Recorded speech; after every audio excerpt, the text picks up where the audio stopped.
चलो धीरे धीरे स्टार्ट करते हैं। तो आई थिंक होमवर्क में सारे बचे हुए क्वेश्चन थे। Yes sir. Yes sir. कहाँ से कहाँ तक थे वो? सर वो ऑब्जेक्टिव पूरा था, उससे पहले वाला हो गया था। अच्छा 28 से लेके आगे फर्दर। Yes sir. ठीक है, पूछो डाउट्स। सर 21st का सी पार्ट, मतलब थर्ड। Yes sir. 21st भी ऑब्जेक्ट में था? ओके नहीं सर, वो उसके पहले वाले डाउट्स रह गए थे। अच्छा 21st से पहले किसी का डाउट है कुछ? 21 से पहले कोई डाउट नहीं है? No sir. 21 में कह रहा है कि let a is equal to, एक इंटरवल है, इंटरवल भी एक सेट होता है -1 से लेके 1 तक। ठीक है, then discuss whether the following function defined on a 1 to 1 on 2 or bijective। तो इसका जो थर्ड पार्ट है that is x mod x। हमें इस फंक्शन की बात करनी है सिर्फ -1 से 1 में। तो mod x दो तरह से ओपन होगा, एक बार प्लस और एक बार माइनस। तो जब हम बात करेंगे x जब 0 से बड़ा या इक्वल है तो mod x is equal to x square. X x हो जाएगा। X तो फंक्शन क्या हो जाएगा, x स्क्वायर हो जाएगा, mod x जगह x लिख देंगे। और जब x लेस देन 0 है तो mod x वैल्यू -x हो जाएगी, तो -x। -x स्क्वायर हो जाएगा। तो we have these two functions. Now yes sir. बात है कि क्या ये 1 1 है, ऑन टू है या बाइजेक्टिव है। ओके, इसको मैं ग्राफ बना के दिखाता हूँ, तो that will tell the story. बाकी जो हमें प्रूफ करना होगा मैथमेटिकली भी प्रूफ कर देंगे। y is equal to x square graph हमने देखा हुआ है, that is a parabola opening upward. हमें यस सिर्फ सर। राइट हैंड साइड में वाला लेना है, तो यहाँ पर राइट हैंड साइड में ऐसा होगा। और y is equal to -x square graph ऐसा होता है, एक्स स्क्वायर का उल्टा। हमें सिर्फ लेफ्ट वाला पार्ट लेना है इसका, तो ये ऐसा होगा। समझ में आई बात? This is our function. अच्छा 1 पे वैल्यू क्या लेगा, हमें कहाँ से कहाँ देखना, सिर्फ -1 से 1 के बीच में देखना है। तो -1 पे वैल्यू क्या हो गई इसकी, जब x -1 है तो y की वैल्यू क्या है? 1।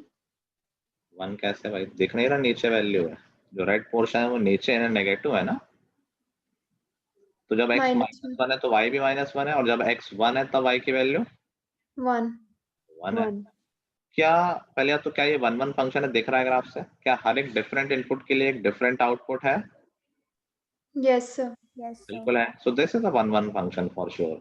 क्या ये ऑन टू फंक्शन है? Yes sir. बिल्कुल, इसकी रेंज है -1 से 1, सारी वैल्यूज ले रहा है -1 से 1। Yes sir. कोडो में भी -1 से 1 है, so this is also an onto function। ठीक सर है, तो मतलब इसे लिख के कैसे एक्सप्लेन करेंगे? अगर लिख के एक्सप्लेन करना है तो you have to do it in two parts। 1 1 proof करने के लिए पहले सिर्फ इस पार्ट के लिए देखो कि x1 is fx1 is equal to fx2, तो x1 square is equal to x2 square ले रखा है कि x पॉजिटिव की बात हो रही है, तो यहाँ से आ गया x1 is equal two plus minus x2। Now अगर x सारे पॉजिटिव हैं तो क्या x1 और -x2 इक्वल हो सकते हैं? No sir. ठीक है, क्योंकि यहाँ से बात हो रही है 0 से 1 के बीच में, तो एक पॉजिटिव एक नेगेटिव हो ही नहीं सकता है। हमारे सारे इनपुट पॉजिटिव हैं, तो x1 और -x2 में एक पॉजिटिव होगा एक नेगेटिव होगा, तो ये पॉसिबल नहीं। That means x1 is equal to x2। ये एक पार्ट के लिए हो गया।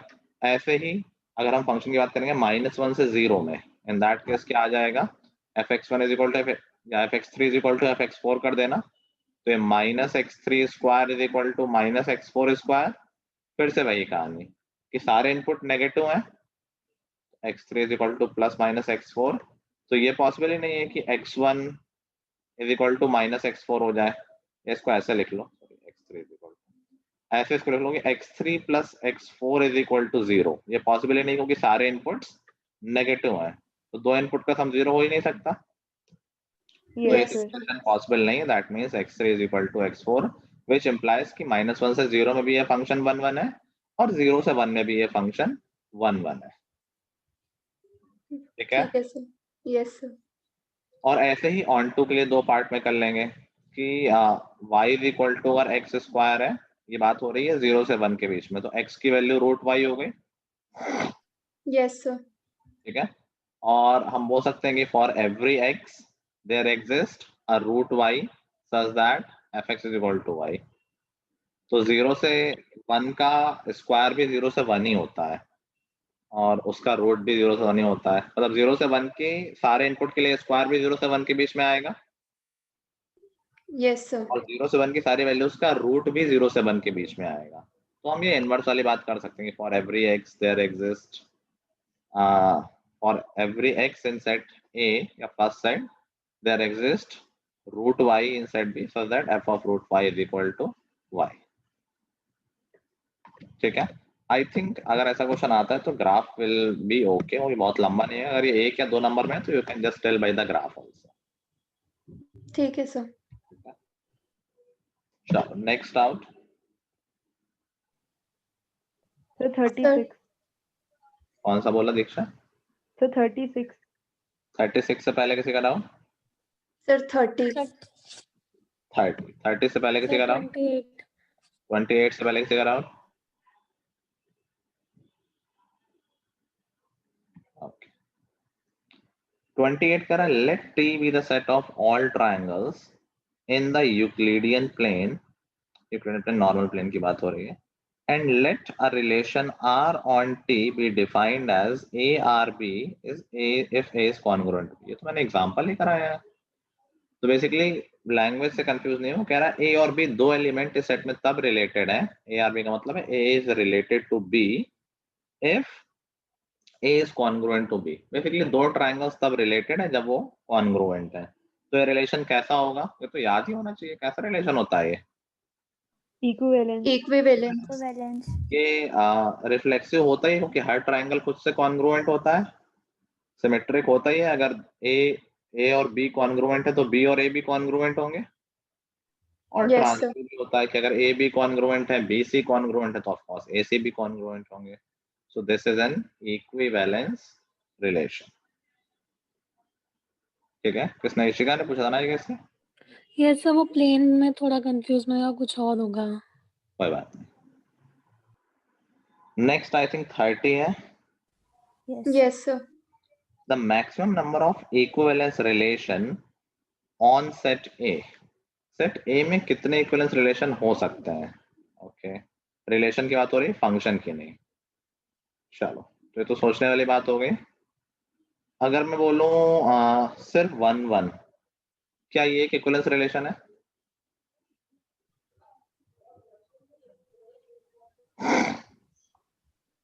है yes sir. Yes, sir. Reflexive है, ये सिमेट्रिक है, ट्रांजिटिव है। ऐसे ही 2 2 भी हो जाएगा यस सर। और ऐसे ही 3 3 भी हो जाएगा। तीन रिलेशन तो हो गए। देखो ऑब्जेक्टिव क्वेश्चन है, यू कैन फिल्टर ऑप्शन की यार 1 2 तो ऑप्शन हो ही नहीं सकते, तीन तो हमें दिख ही रहे हैं।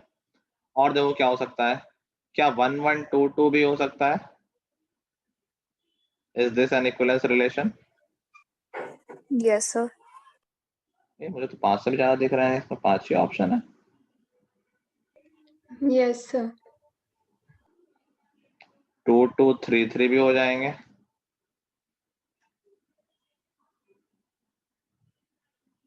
और ऐसे 1 1 3 3 भी हो जाएंगे। तो maximum number of relation on set A, on set ए में फिर वो ए से ए में रिलेशन डिफाइन है। आई गेस यहाँ पर जो क्वेश्चन कहना चाह रहा है ऑन सेट ए का मतलब है कि अगर सेट ए में रिलेशन बोल रहा है तो सारे एलिमेंट की बात हो रही है, फिर ये हम जो एग्जांपल ले रहे हैं वो वैलिड नहीं होंगे, क्योंकि डोमेन में पूरा सेट ए लेना चाहिए हमें एज पर द क्वेश्चन। वैसे मेरे सामने क्वेश्चन डायरेक्ट आता तो I would think in this direction only, लेकिन चलो ऑप्शंस जो इंडिकेट कर रहे हैं, फिर हमें 1 1 मतलब हमें 1 2 3 तीनों डोमेन लेने पड़ेंगे। तो ऑब्वियसली वी विल हैव 1 1 2 2 3 3 तो लेने ही पड़ेंगे रिफ्लेक्सिव के लिए। Yes Yes, sir. This is sir. One relation. Now अब तुम आगे काउंट ही करने पड़ेंगे, मतलब ये तीन हमेशा रहेंगे ही, मैं उनको लिख नहीं रहा हूँ। अगर हमने 1 2 ले लिया तो 2 1 लेना पड़ेगा, ऐसे ही अगर हमने 1 3 ले लिया तो 3 1 लेना पड़ेगा, ऐसे ही हमने अगर 2 3 ले लिया तो 3 2 लेना पड़ेगा। तो 4 तो ये हो गया रिलेशन। देन आई थिंक हम सारे ले लेंगे, मतलब 3 ये तो होंगे ही होंगे, 1 2 2 1 देन 1 3 3 1 और 2 3 3 2 ये सारे एक साथ। आई थिंक दैट्स इट, यही पॉसिबल होंगे। 5 ही आंसर होगा। Yes, sir. Yes, sir. ठीक है, तो बेसिकली वो कंसीडर किया गया है कि डोमेन बोली गई है तो तीनों को लेना है सेट में 1 2 3 को। तो एक हो गया सिर्फ 1 2 3 को ले लिया और बाकी फिर कॉम्बिनेशन देख लिया सिमेट्री के क्या क्या बन सकते हैं। समझ में आई बात? Yes, sir. Yes, sir. Next Sir, 36. Yes, sir. 36 से पहले तो नहीं किसी का रहा? No, sir. तो 35th है। 35 था। ओके, कह रहा असेट ए 36 से देगा आज का। A set A contains 5 elements, set B contains 6 elements, and the number of 1, 1 and onto mappings. मैंने ये तो कभी काउंट कराया नहीं तुम लोगों को, इनफैक्ट मैंने खुद भी नहीं किया है, मतलब कभी किया होगा बट हाल फिलहाल नहीं किया है। तो एक सेट दूसरे सेट में 1 1 और onto कितनी मैपिंग पॉसिबल है? ओके, तो अगर हम सिर्फ 1 1 की बात करें तो यहाँ 5 एलिमेंट है 1 2 3 4 5 और यहाँ 6 एलिमेंट्स हैं A B C D E F। सिर्फ 1 1 मैपिंग की बात की जाए तो कितने मैपिंग हो पाएंगे? Can you calculate?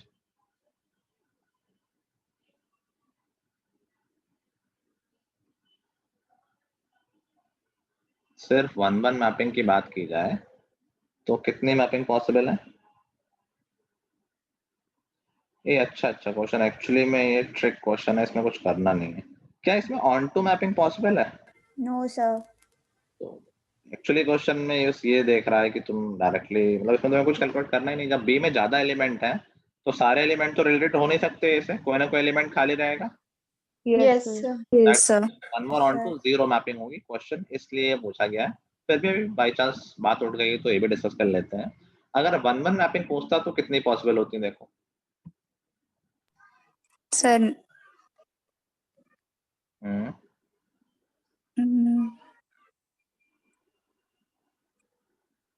कुछ बोला या सिर्फ सर बोला है तुमने? सर 1 एक एलिमेंट नहीं हो पाएगा ना? क्या नहीं हो पाएगा? एक नहीं हो पाएगा, वो तो ऑन टू के लिए 1 1 तो हो ही सकता है।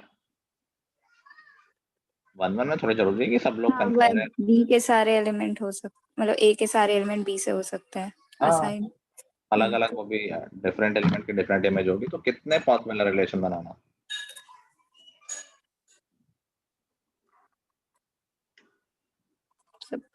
जैसे द क्वेश्चन मैं बता दूं किस टॉपिक से, परम्यूटेशन एंड कॉम्बिनेशन है क्वेश्चन है, अगर कोई हिट कर सके तो बताना। Sir, factorial set B के सारे elements का factorial. तो 6 फैक्टोरियल बोल रहे हो? Yes, sir. ठीक बोल रहे हो। देखो ये बताओ 1 के पास कितने ऑप्शन है कनेक्ट होने के लिए? 6 ऑप्शन है।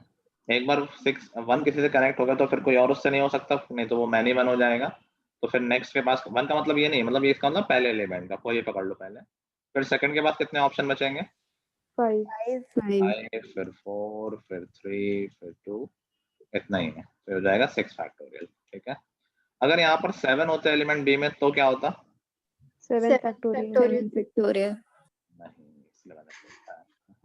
भाई फर्स्ट में तो 5 एलिमेंट ही है ना, तो 7 6 5 4 3 तक ही जाता, फैक्टोरियल नहीं बन पाता। समझ गए? Yes, sir. Yes sir. और दिमाग भी खोल के रखा करो। चलो क्वेश्चन नंबर 36 पे पूछ रहा था कोई, आएगा?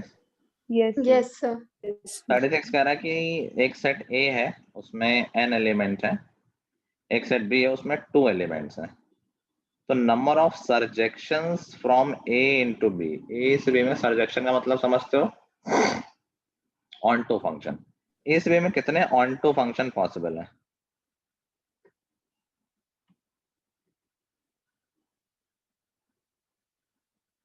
बोलो।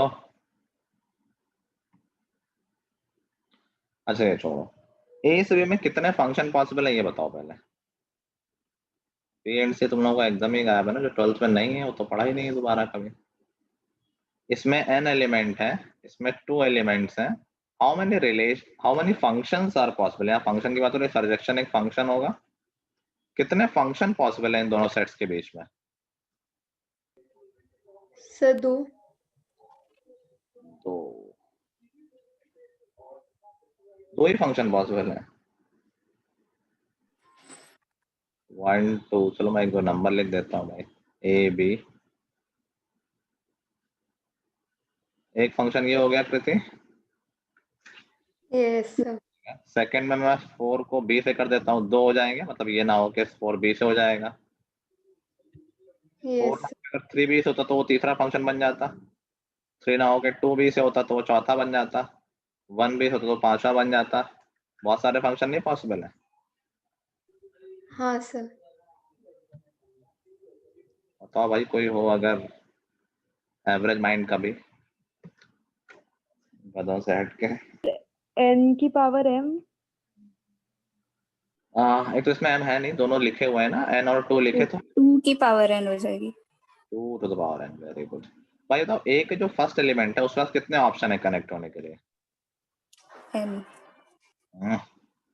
दो ही तो है भाई राइट साइड में, यहाँ पर दो ही एलिमेंट है ए और बी। Yes, ma'am. तो ए कोई भी एलिमेंट होगा या तो ए से रिलेटेड होगा या बी से होगा, दो ऑप्शन है पहले के पास। ऐसे यस दूसरे के पास कितने ऑप्शन है?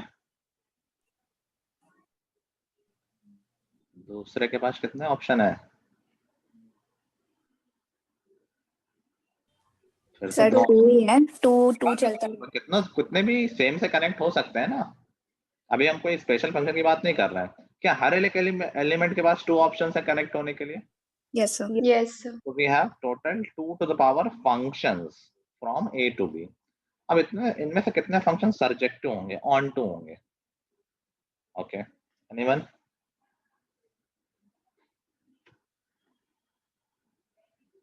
ये 2 इसलिए लिए गए ताकि इससे क्वेश्चन इजी हो जाए। अगर और कुछ होता तो of course it would have been difficult. इस केस में इजी क्योंकि यहाँ पर 2 एलिमेंट लिए गए हैं। कोई सोच सकता है कि कितने ऑन टू होंगे इनमें से? अगर ऑप्शन, अगर थोड़ा सा स्मार्टनेस होगा तो आंसर ऑप्शन में ही दिख जाएगा। 2 टू पावर अच्छा है तो ऑप्शन। अच्छा, कौन सा फंक्शन ऑन टू नहीं होगा? जब सेट ए के सारे एलिमेंट सिर्फ ए से कनेक्ट हो जाए तब वो ऑन टू नहीं होगा, या सिर्फ बी से कनेक्ट हो जाए तब वो ऑन टू नहीं होगा? अदरवाइज तो ये हमेशा ऑन टू होगा ही ना भाई, कोडोमेन में दो ही Yes, तो sir. एलिमेंट है, Yes, अगर उन sir. दोनों किसी से रिलेटेड होगा तो वो ऑन टू हो गया। अनलेस कोई एक खाली हो। एक खाली होने का मतलब क्या? सारे एलिमेंट ए से कनेक्टेड है एक केस, और सारे एलिमेंट बी से कनेक्टेड है दूसरा केस। सिर्फ इन दो केस में ही तो ये ऑन टू नहीं है। So sir 2 raised to power n -2 हो जाएगा। -1। तो दो केस हुआ ना दीक्षा, सारे ए से कनेक्टेड हो गए Yes या sir, yes सारे sir. बी से कनेक्टेड हो गए, है ना? Yes sir. ठीक है, नेक्स्ट।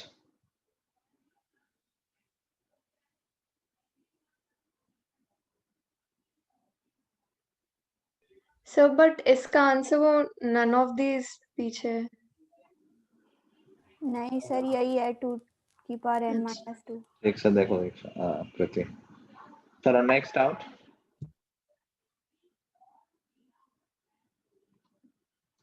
किए नहीं आधे लोगों तो भूल ही गए, बहुत दिनों बाद तो क्लास हुई है। कितने लोगों ने किया है सारा?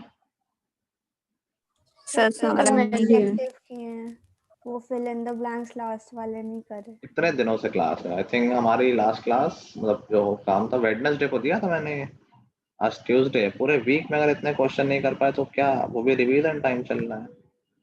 चलो नेक्स्ट डाउट है किसी का? No sir. No sir. किए नहीं है, डाउट नहीं है? सर कर लिए। ओके, इजी थे, जो करना होता है जिसको बहुत आराम से हो जाते हैं। चलो, so we are done with this chapter also. जिन्होंने पहली बार पढ़ा था, दिव्यांश, महक, तुम लोगों को क्लियर हो गया चैप्टर? Yes sir. ओके, तो अब नया चैप्टर तो हम दिवाली बाद स्टार्ट करेंगे, मतलब नया चैप्टर जो हमें 3D पढ़ना है। तो अभी छोटा सा चैप्टर हमारा ये इनवर्स ट्रिग्नोमेट्रिक फंक्शन का है, तो हम वो खत्म कर लेते हैं एग्जाम्पलर में। ठीक है, Yes sir. Yes sir. तो मैं वो शेयर कर रहा हूँ, तो जिन्हें आता है वो करना शुरू करें, जिन्हें नहीं आता है उनको मैं भी पढ़ा देता हूँ। सर इनवर्स में क्या क्या कटा है सर, वो एक बार बताओ। मैं अभी डिस्कस कर लेता हूँ। सर इनवर्स ट्रिग्नोमेट्री में जो सैम्पल पेपर आया था उसमें तो पूरे क्वेश्चंस आए थे, जो कटा है फंक्शंस वगैरह सब आया था। आई डोंट थिंक उसमें कुछ कटा है। नहीं कटा है, मैं बता रहा हूँ, लेकिन वो जो कटा वो वैसे आता नहीं था ज्यादा। भेजना था। ओके, जिन्हें चैप्टर आता है वो अपना फॉर्मूला याद है, फॉर्मूले देख के फिर अपना करना शुरू करें। कितने क्वेश्चंस हैं लेट्स सी। इन्वर्स ने बहुत क्वेश्चन दे दिए हैं क्या? तो 53 क्वेश्चंस हैं। ठीक है, अभी कर लो जितने हो सकते हैं, और हम देख लेते हैं क्या इसमें डिडक्ट हुआ है हमारा।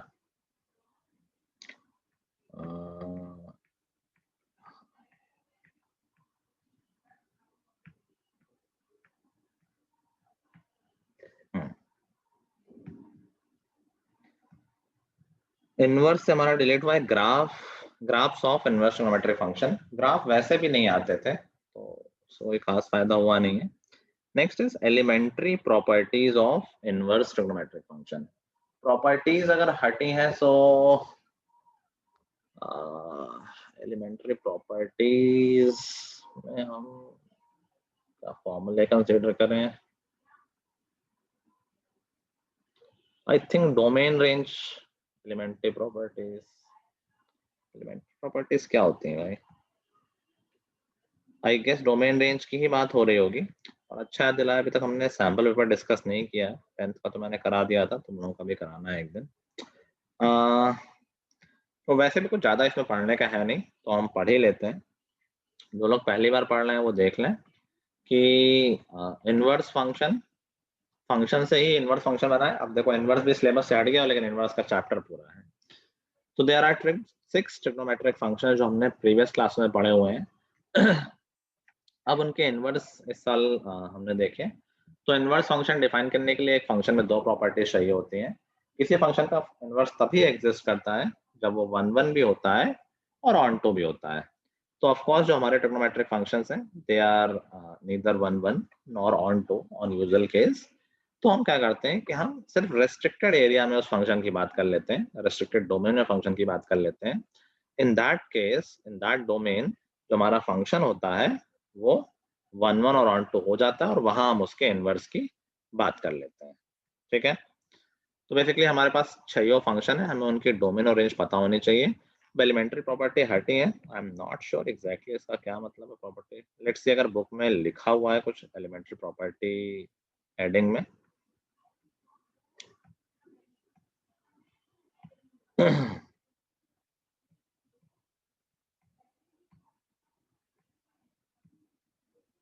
प्रॉपर्टीज लिखी हुई हैं तो फिर बचा ही क्या भाई? प्रॉपर्टीज में सारे फॉर्मूले लिखे हुए हैं और वही पूरा चैप्टर है हमारा। फॉर्मूलाज वगैरह जिनसे यूज करके हम सॉल्व करते थे वो सब हटा दिए हैं। यस वो फर्स्ट सर एक्सरसाइज वो सेकंड एक्सरसाइज पूरी हट पूरी गई है। काट दी है। यस पूरा सर, हटा दिया तो है। बचा क्या? उसे फर्स्ट सर सिर्फ पहला वाला। पहला क्या था? पर सर सर सैम्पल बस पेपर में दे रखा है। सर एंगल लेके बताना, एंगल बस बताना होता है, वो वैल्यू दिया रहता है उसका एंगल बताना होता है। भाई ये क्या है? 12th है क्या है? सब पक्का तुम लोगों को कंफर्म है स्कूल से? नहीं यस सर, सर, मेरे Yes, स्कूल में तो sir. पूरा पर तुझको चैप्टर अभी है। क्या सर करेंगे? मेरे स्कूल में कराया है ये। हाँ, सर ये मेरे पर स्कूल पूरा में कराया पूरा सर, कराया है। क्योंकि सर करा तो मैंने भी है, कराने की बात नहीं। प्रत्युषा भी तुम क्या करेंगे? सैंपल पेपर में पूरा आया हुआ है समथिंग लाइक दैट? हाँ सर, डिस्कस कर रहे थे स्कूल में, तो उसमें थे क्वेश्चंस, तो टीचर ने बोला कि कुछ कट तो रहा है नहीं, इसलिए हम लोग पूरा कर रहे हैं इनवर्स ट्रिग्नोमेट्री।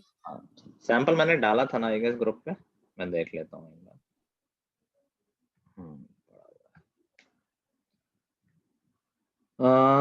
सैंपल में इनवर्स से भी दिख नहीं रहा। कोई देख रहा हो तो मुझे बता देना अगर कुछ देखे तो। सर उसमें डिलीटेड पोर्शन में लिखा हुआ है, एक मिनट सर, उसमें लिखा हुआ है graph of inverse trigonometry function, elementary properties of. कितनी प्रॉपर्टीज की बात हो रही है, उसी पे तो पूरा चैप्टर है। एक क्वेश्चन जो आया हुआ है दैट इज tan इनवर्स, कह रहा है express in simplest form tan inverse cos x over 1 minus sin x। तो और x बोल दिया है कि ये तो सिलेबस में नहीं था, ये पूछ लिया है। तुम्हारा थर्ड क्वाड्रेंट, सेकंड क्वाड्रेंट, ये सब थोड़ी ना है सिलेबस में। -3/2 से π/2, पागल हो गए बोर्ड वाले भी। -3π/2 क्या एंगल हो गया? -3π/2 तो खुद π/2 हो गया। कोई और क्वेश्चन है वो देखते हैं, ये तो कुछ मिसप्रिंट है समथिंग।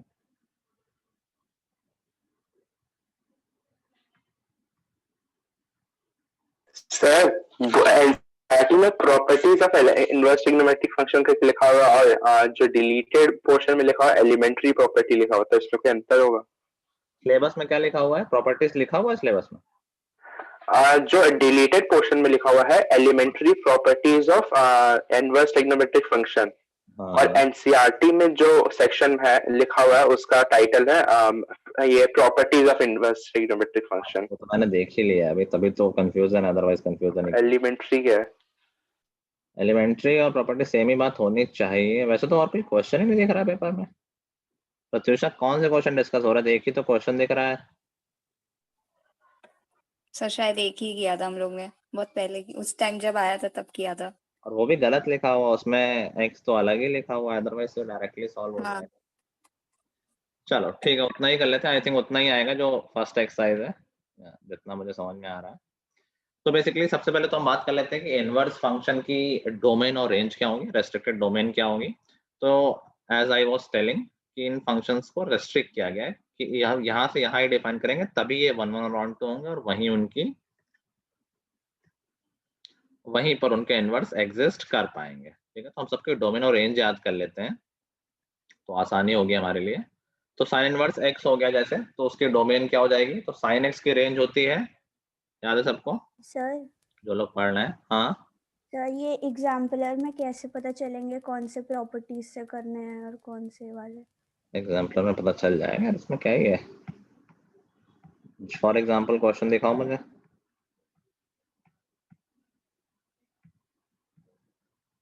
बेसिकली अभी ये हो गया, जो बड़ा क्वेश्चन देखिए वो नहीं आ रहा, छोटे वाले आ सकते हैं। आई थिंक तुम लोग फर्स्ट सेकंड थर्ड ये सारे क्वेश्चन तो कर ही सकते हो, 1 से लेके 5 तक कर सकते हो, आगे प्रॉपर्टी आ गई है, उससे डिसाइड कर लो यार, अभी फिर मैं देखता हूँ। ठीक है, हाँ, साइन एक्स की रेंज याद है सबको? जो लोग पढ़ रहे हैं उनकी बात कर रहा हूँ सिर्फ मैं। साइन, कोई पढ़ रहा है अभी? सबको सब याद है? दिव्यांश तुम पढ़ रहे हो नहीं पढ़ रहे हो?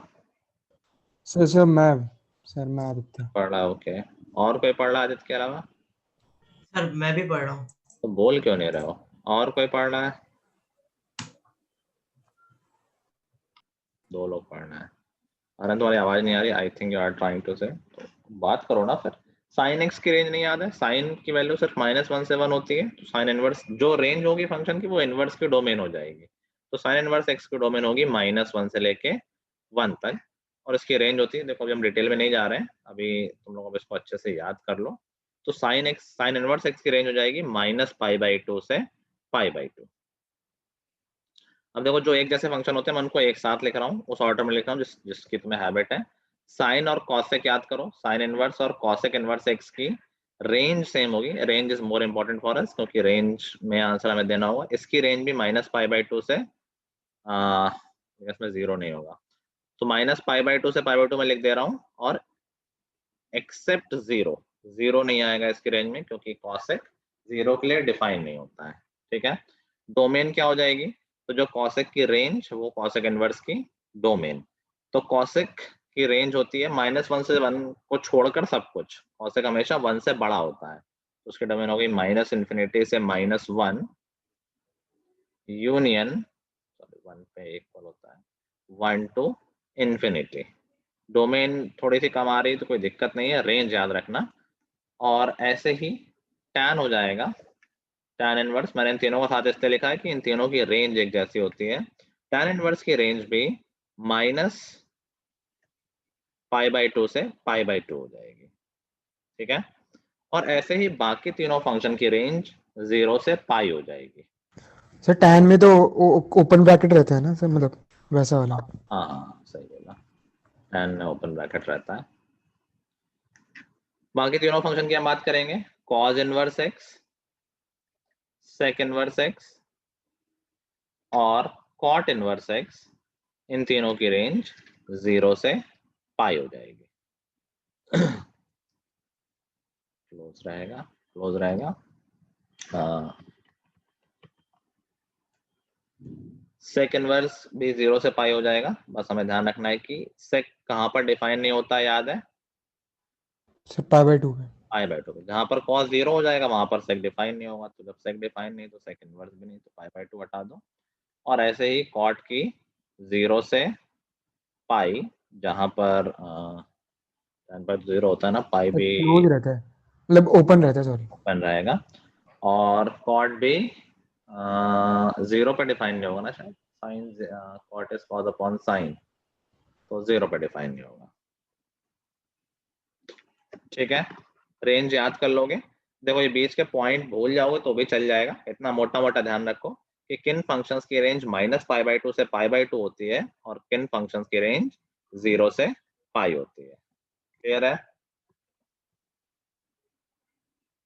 ये 0 तो वैसे भी इसी में लिखा हुआ ना, 0 हटा क्यों नहीं, यहीं से हटा सकते हैं, 0 पे ओपन रहेगा। ठीक है, अभी देखो इस चैप्टर में ज्यादा कुछ करने का रह नहीं गया है, इतनी चीजें याद कर लो। अभी पूरा समझाने का अभी मुझे बहुत औचित्य नहीं लग रहा है, एक बार मैं समझा भी चुका हूँ। प्लस जब इतनी छोटी सी चीज रहेगी तो इतनी छोटी सी चीज इतनी तो याद की जा सकती है। ठीक है, ठीक है। ये sir domain yes sir. Domain की इतनी जरूरत पड़ेगी नहीं, चलो लिख लेते हैं।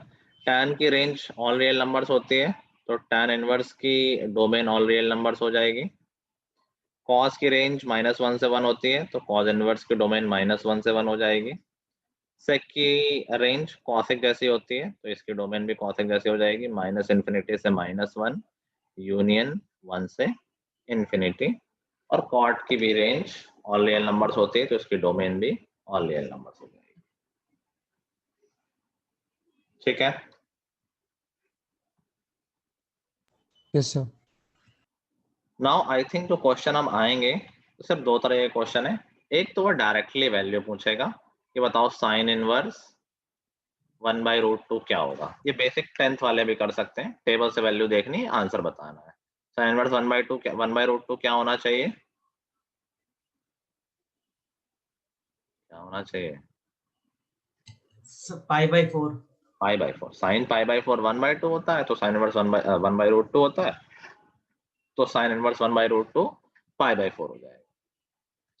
दूसरा जो क्वेश्चन आएगा जिसमें तुम लोग फंस सकते हो, जो इंपॉर्टेंट क्वेश्चन है, दैट क्वेश्चन विल बी जहां पर फंक्शन ऑफ इनवर्स फंक्शन होगा, मतलब साइन इनवर्स साइन एक्स, एक ये टाइप होगा, बस यही है, बस नॉलेज और कुछ नहीं है।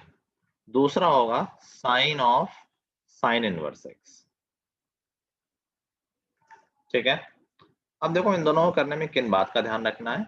ये दोनों दिखने में एक जैसे हैं, बट ये एग्जैक्टली एक जैसे नहीं है, इसमें कुछ चीजों का बहुत ही ज्यादा ध्यान रखना है। ज्यादा ध्यान कैसे कि जब किसी फंक्शन को ऑपरेट करते हैं उसके इनवर्स को ऑपरेट करते हैं, तो क्या हम वहीं पहुंच जाते हैं जहां से हमने शुरुआत की होती है? क्या ये आइडेंटिटी फंक्शन हो गया? F of F inverse x क्या एक्स ही हो जाएगा? एफ इनवर्स एफ, जहां शुरू किया था वहीं पहुंच गए। समझ गए बात सब लोग? एफ इनवर्स एफ एक्स, ये भी एक्स हो जाएगा, जो इनपुट करोगे वही आउटपुट। एक बार फंक्शन चला, एक बार उसका उल्टा चला, गए वापस आ गए। क्लियर है? Yes sir. डिफरेंस कहाँ आना है, किस बात का ध्यान रखना है? तो देखो हमें यह ध्यान रखना है कि यहाँ पर रेंज रैंडम नहीं है, रेस्ट्रिक्टेड है। तो अब जैसे यहाँ पर x है, साइन x की डोमेन ऑल रियल नंबर्स होती है, मतलब इनपुट में कुछ भी इनपुट किया जा सकता है। तो यहाँ पर ऑल रियल नंबर है, अगर हमने इनपुट में डाल दिया सपोज 100, लिख रहा है, मान लो हमने डाल दिया 17/3 पाई। ठीक है, तो हमने अभी क्या बात की कि जो इनपुट वही आउटपुट, तो आउटपुट भी आ गया 17π/3। यहाँ प्रॉब्लम हो गई, okay this is not in my principal range. Inverse function कह रहा है कि हमारे जो भी आंसर आएंगे साइन इनवर्स वाले फंक्शन के, हमेशा वो उसकी रेंज में आएंगे, और उसकी रेंज है -π/2 से π/2। तो हमें सारे आंसर इसी रेंज के अंदर लेके आने हैं। दूसरा केस जो राइट हैंड साइड में लिखा हुआ है, ये बड़ा अच्छा है। ये बड़ा अच्छा क्यों है? क्योंकि साइन इनवर्स की डोमेन क्या होती है? साइन इनवर्स में इनपुट क्या होता है? -1 से 1। -1 से 1।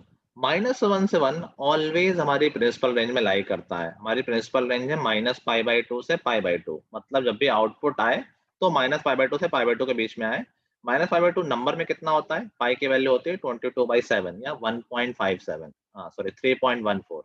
-π/2 का मतलब हुआ -1.57 और यहाँ 1.57। तो बेसिकली इनवर्स फंक्शन क्या कहना चाहता है कि आउटपुट जब भी आए साइन इनवर्स का, वो हमेशा इन नंबर्स के बीच में होना चाहिए। अच्छा, अगर हमारा इनपुट -1 से 1 के बीच में है, तो क्या -1 से 1 हमेशा इन नंबर्स के बीच में है? -1 से 1 हमेशा इन नंबर्स के बीच में है या नहीं है? ऐसा है। 0 -1 1, ये है 1.57, ये है -1.57। यहाँ कोई इशू है ही नहीं, हमारा इनपुट ही इसी रेंज में होता है प्रिंसिपल रेंज के अंदर। -1 से 1 के अंदर जो भी इनपुट डालोगे वही आउटपुट निकाल दो, कोई दिक्कत नहीं है। तो जब भी लिखा हुआ है sine of sine inverse x, आंख बंद करके एक्स आंसर लिख दो, कोई दिक्कत नहीं होगी। ठीक है? लेकिन जो लेफ्ट हैंड साइड में, क्योंकि यहाँ पर एंगल इनपुट हो रहा है, एंगल अलाउ है कुछ भी इनपुट कराना, क्योंकि यहाँ पर साइन में इनपुट हो रहा है, साइन में कुछ भी इनपुट करना अलाउड है, लेकिन कुछ भी आउटपुट अलाउड नहीं यहाँ पर। तो यहाँ पर हमें ध्यान रखना पड़ेगा कि जो हमारा एंगल हो वो -π/2 से π/2 के बीच में ही आए। डिफरेंशिएट कर लोगे, यहाँ पर इनपुट में नंबर हो रहा है, साइन इनवर्स के अंदर जा रही है वैल्यू, तो 1/2 √3/2 कुछ ऐसा इनपुट होगा। लेफ्ट साइड में इनपुट एंगल हो रहा है, वो कितना भी हो सकता है। तो लेफ्ट हैंड साइड वाला जब क्वेश्चन होगा तो पहले हम साइन के अंदर उसको सिंप्लीफाई कर लेंगे, सो दैट हमारे ये प्रिंसिपल रेंज में आ जाए। मैं क्वेश्चन करके दिखाता हूँ, तब ज्यादा पिक्चर क्लियर होगी। मान लो आ जाए sine inverse of sine 20π/3। Now is this in, अगर हमारा मन कर रहा है कि डायरेक्टली आंसर क्या होना चाहिए 20π/3, क्या 20π/3 हमारे प्रिंसिपल रेंज में आता है? नहीं सर। नहीं। तो पहले यही साइन, इसी को सॉल्व करो। ये हमने क्लास 11th में सॉल्व किया हुआ है ना। देखो इसको हम कैसे लिख सकते हैं, 11th की पहले एक्सरसाइज यही थी। साइन 6π/2π/3।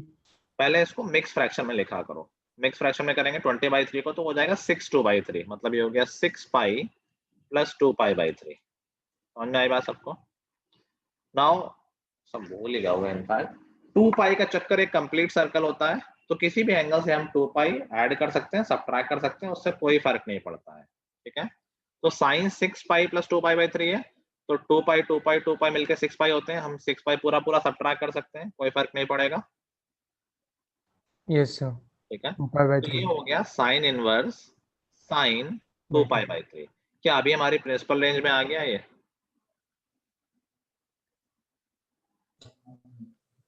क्या हमारे प्रिंसिपल रेंज में ये आ गया है? नहीं सर। अंश का आंसर तुम भी दो। ये महक नहीं है आज क्लास में? अच्छा महक, तुम पढ़ रहे हो नहीं पढ़ रहे हो? No sir.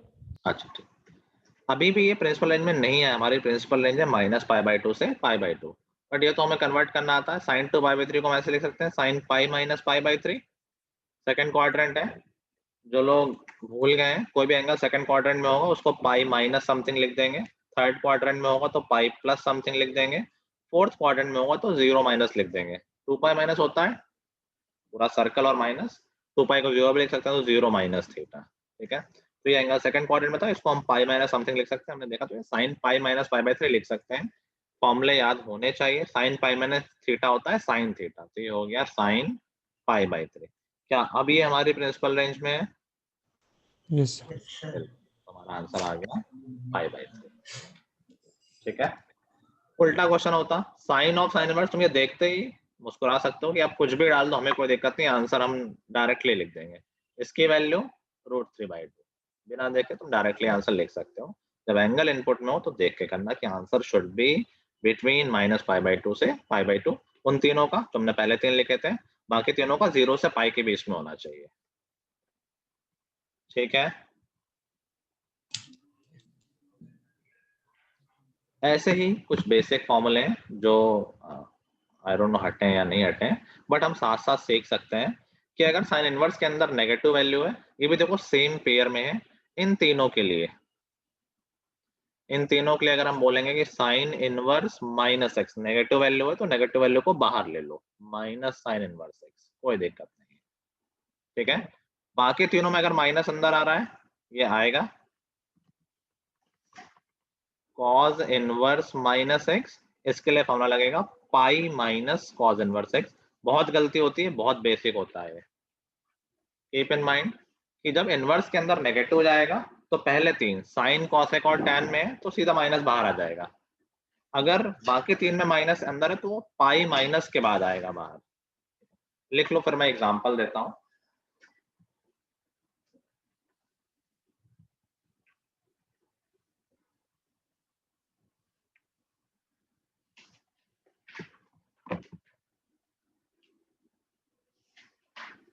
Sir pre board की डेट शीट आ गई है आज।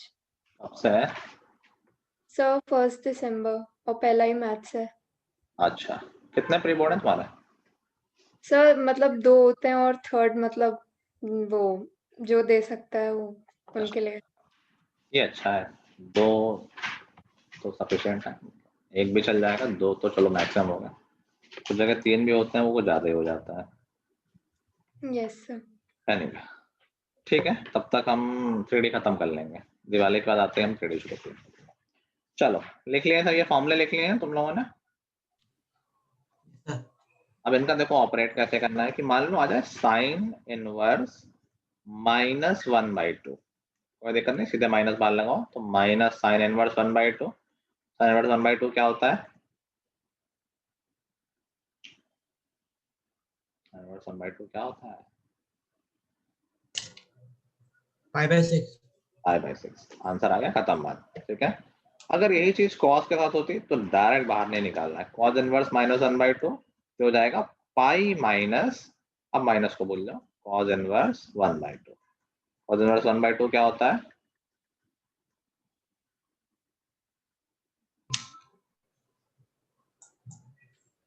Cos inverse 1/2 π/3। π/3। तुम्हारा आंसर हो गया 2π/3। आ गया रेंज में हमारी, इजी है ना? Yes sir. ठीक है, इतना ही सीखना है मुझे लग रहा है, कुछ कुछ बेसिक चीजें और सीख लेते हैं। माइनस वाला सीख लिया है तो कि रेसिप्रोकल वाले फंडे यहाँ कैसे चलते हैं, तो sign inverse x cos inverse हो जाएगा, जो इनपुट है उसका रेसिप्रोकल, सॉरी साइन का इनवर्स रेसिप्रोकल कॉसेक होता है ना, तो कॉसेक इनवर्स 1/x, ठीक है। अगर कॉस का है तो cos inverse x is equal to sec inverse 1/x, ऐसे ही tan का हो जाएगा tan inverse x is equal to cot inverse 1/x। Simple है।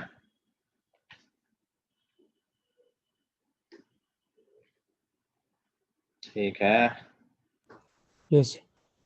चलो एक और बहुत इंपॉर्टेंट फॉर्मूला, प्रॉपर्टी मान लेते हैं प्रॉपर्टी सिलेबस में है तो मैं बहुत मिनिमम तब भी करा रहा हूँ कि रेसिप्रोकल वाले फॉर्मूले हो गए, उसके पहले हमने बस माइनस वाले सीखे हैं।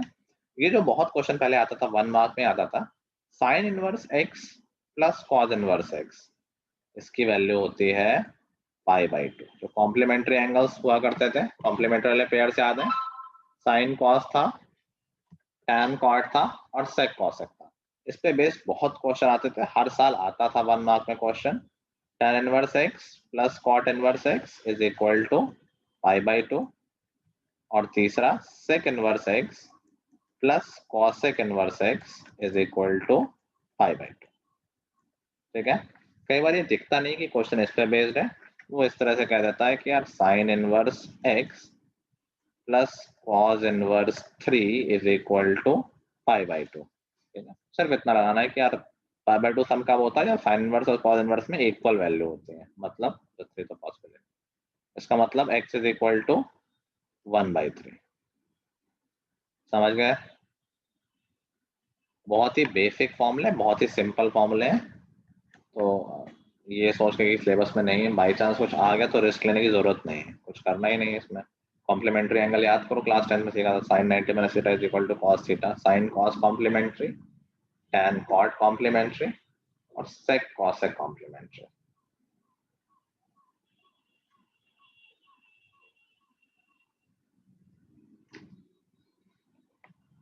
लिख लिया?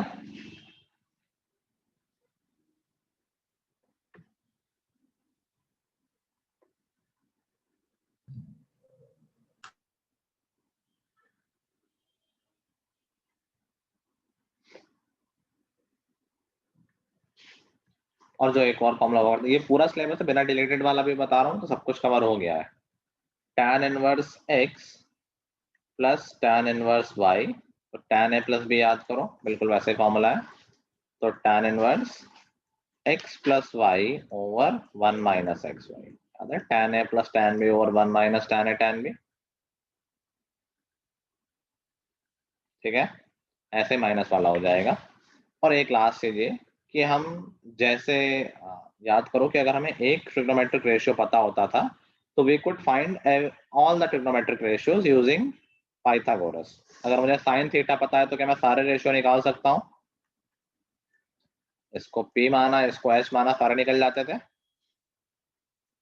ऐसे ही इनवर्स में भी हम पाइथागोरस लगा के एक इनवर्स से दूसरे इनवर्स में कन्वर्ट कर सकते हैं।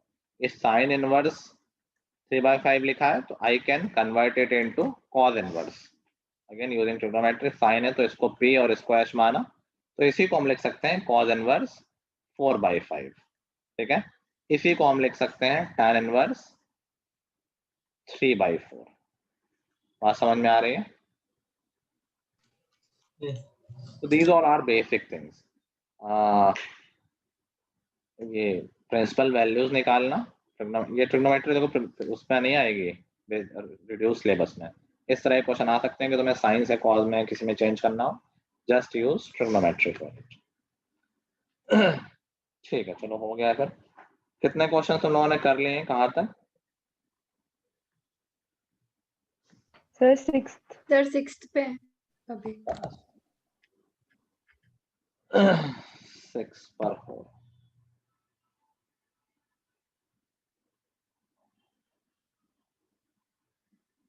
सिक्स तो प्रॉपर्टी पे बेस्ड हो गया, 6 क्यों कर रहे हो? सारे कर ले रहे हो क्या तुम लोग? सर 3rd भी वैसा ही था 6th के जैसा, तो यस सर। Yes sir. भी छोड़ सकते थे। ठीक है सर। ठीक है, तो आई थिंक इसमें मोस्टली क्वेश्चन प्रॉपर्टी पे बेस्ड ही होंगे, इसलिए सारे कर लोगे क्या? क्योंकि आधे से ज्यादा उसमें छोड़ने ही होंगे।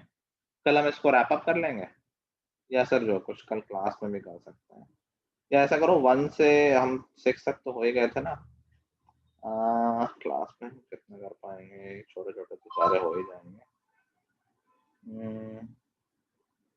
31 तक अभी कर लेना होमवर्क में, बाकी क्लास वर्क में कर लेंगे, ठीक है। लॉन्ग आंसर सारे प्रॉपर्टी बेस्ड है, सारे छोड़ देना वो। तो ये टेक्निकली तुम्हारे पास 31 भी नहीं, सिर्फ 15-20 क्वेश्चन है जो उसमें भी प्रॉपर्टी वाले ही होंगे मोस्टली। कर लोगे? Yes sir. 30 तक कर लो, उसमें आई थिंक करने लायक 10 क्वेश्चन ही होंगे मुश्किल से वो। ठीक है, तो कल हम इस चैप्टर को रैप अप कर लेंगे। जो लोग पहले से नहीं पढ़े, अभी तो मैंने बहुत शॉर्ट में बताया क्योंकि सिलेबस ही बहुत शॉर्ट बचा है। स्टिल अगर उन्हें नहीं समझ में आए तो tomorrow is the time they can ask और रैप अप करें वो भी इस चैप्टर को, ठीक है।